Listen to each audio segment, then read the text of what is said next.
नमस्कार दोस्तों, आज की इस वीडियो में हम आपको शनि देव जी की कुछ रहस्यमयी कहानी सुनाने जा रहे हैं, जिससे आपको बहुत सारी बातें सीखने को मिलेगा और आप आश्चर्यचकित होने वाले हैं। तो आप जुड़े रहे वीडियो में। तो चलिए शुरू करते हैं।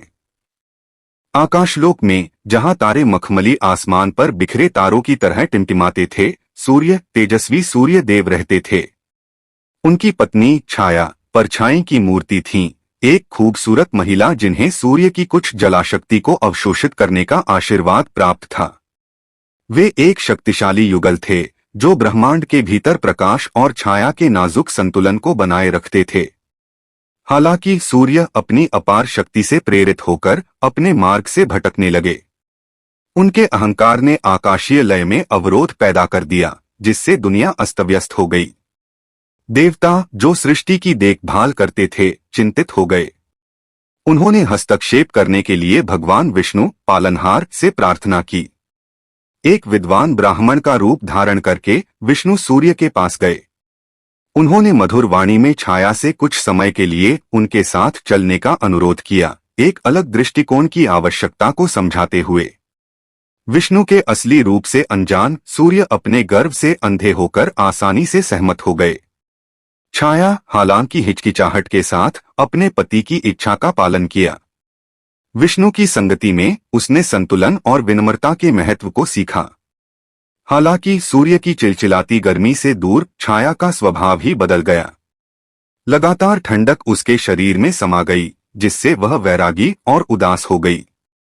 उनके व्यवहार में इस बदलाव के अप्रत्याशित परिणाम होंगे, जो न केवल छाया को बल्कि पूरे ब्रह्मांड को प्रभावित करेगा। इस बीच सूर्य छाया के जाने के बाद अपनी चमक को कम पाया। उन्होंने महसूस किया कि संतुलन का महत्व न केवल आकाशीय क्षेत्र में बल्कि उनके रिश्ते के भीतर भी है। हालांकि माफी मांगने में बहुत देर हो चुकी थी। लौटने पर छाया अपने भीतर एक शीतलता लिए हुए थीं, जिसे सूर्य की गर्मी भी दूर नहीं कर सकती थी। इसका उनके मिलन से पैदा हुए पुत्र पर गहरा प्रभाव पड़ता, जो एक शक्तिशाली देवता बनने के लिए नियत था, शनि, कर्म और न्याय का अवतार। छाया के उदास और दूर के व्यवहार ने उनके पुत्र शनि को जन्म से ही प्रभावित किया। वह एक शांत और गंभीर बच्चे के रूप में पैदा हुए। उनकी गहरी काली आंखों में गहन ज्ञान और अथाह गहराई झलकती थी। सूर्य अपने बेटे के ठंडे स्वभाव से परेशान थे, लेकिन छाया के अलगाव के कारण कुछ भी नहीं कर सके। बड़े होते हुए शनि अन्य देव बच्चों से अलग थे। वे हंसी मजाक में शामिल नहीं होते थे और हमेशा गंभीर रहते थे। उनके पास एक अजीब दिव्य दृष्टि थी, जो लोगों के कर्मों को देख सकती थी। वह जान सकता था कि कोई व्यक्ति अपने जीवन काल में अच्छे कर्म करता है या बुरे। धीरे धीरे लोगों को एहसास हुआ कि जब भी शनि किसी के पास होते थे, तो उनके बुरे कर्मों का फल उन्हें मिलता था। खुशहाली गायब हो जाती थी और परेशानियां आ खड़ी होती थीं। इससे शनि को दुखों का देवता कहा जाने लगा। हालांकि शनि केवल दंड देने वाले नहीं थे, वे कर्मों के अनुसार न्याय भी देते थे। अच्छे कर्म करने वालों को शनि का आशीर्वाद मिलता था, जिससे उनके जीवन में स्थिरता और दृढ़ता आती थी। शनि यह सुनिश्चित करते थे कि ब्रह्मांड में संतुलन बना रहे और हर किसी को उसके कर्मों का फल मिले। एक दिन युवा शनि अपने पिता सूर्य के पास गए। सूर्य ने अपने बेटे को देखकर खुशी जताई, लेकिन शनि के ठंडे व्यवहार से उनका दिल भी दुखा। शनि ने अपने पिता से पूछा, पिताजी, लोग मुझे दुख का कारण मानते हैं, ऐसा क्यों है? सूर्य ने अपने बेटे को गले लगाते हुए कहा, शनि, तुम कर्मों का फल देते हो, यही तुम्हारा कर्तव्य है।